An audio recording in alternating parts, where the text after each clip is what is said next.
毎度こんばんは、ハッピーブンです。今回はね、スカイウェーブのバッテリー交換ですね。とりあえず先にね、充電してみます。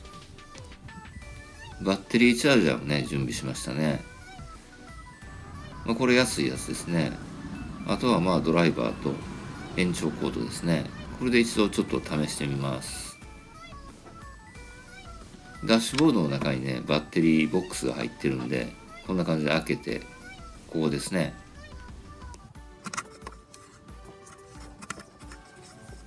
ここの作業はね、特に難しいことは何もないですね。蓋外して、ボルトコイ外してね。で、爪がついてるんで2箇所外して。とりあえずちょっと狭いんでね、やりづらいぐらいですかね。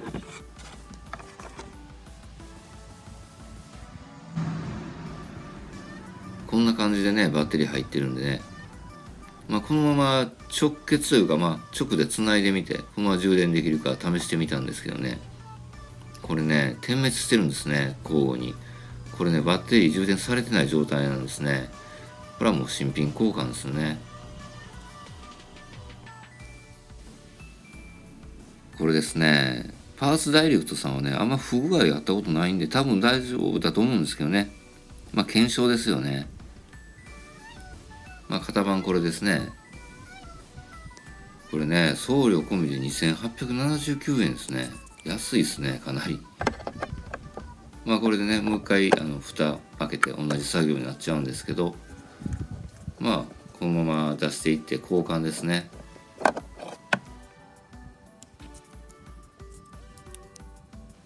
ちょっとね、話それちゃって申し訳ないんですけど、これね、KTC のドライバーね、かなり気に入って使ってるんですけどね。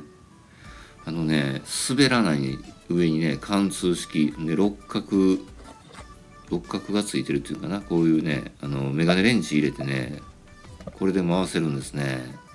だから錆びたボルトとかね、ピスとか、これかなりいいですね。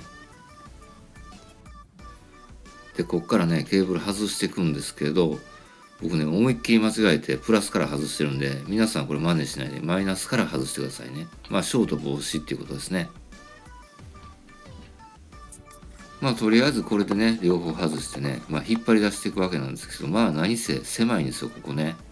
で、一回こうやってケーブルとかに逃がしてあげて、スライドして、引っ張ってやれば抜けるんでね。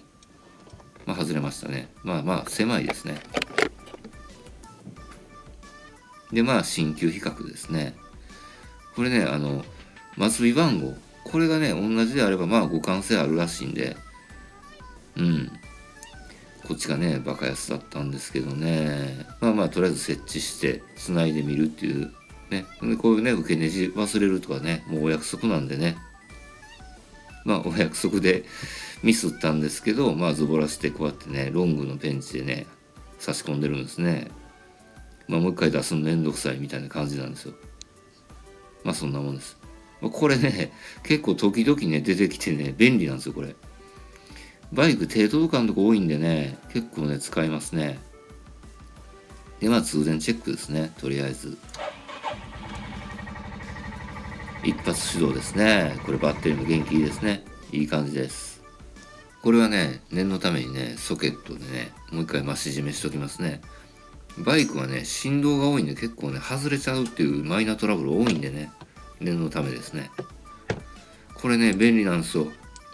首振りハンドルっていうかね、ストレートにするとドライバーのように使えて、で、締め直すときに、最後増し締めするときに L 字にして使うんですね。これ便利ですね。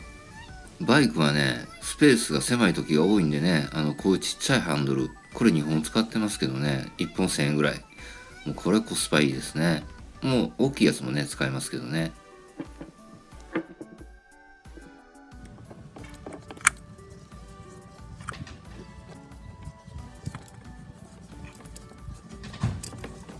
ダッシュボードの中ね、汚いんで見せるのちょっとね、恥ずかしいんですけど、ここにね、ETC つけてるんですよ。これ西村君にもらったやつですね。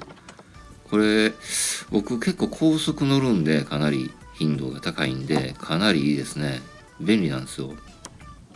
センサー上に逃がしてやって、フロントカウルの中通しますね。で、これ最後ね、交換した古い方のやつ。これやっぱ腐食してますね。やっぱりまあ消耗品なんですね、バッテリーってね。でこれね、キックついてないんでね、立ち往生とか最悪なんで、まあ、新品交換でいいんじゃないですかね。正解だと思います。まあ無事交換終わりましたね。ご視聴ありがとうございました。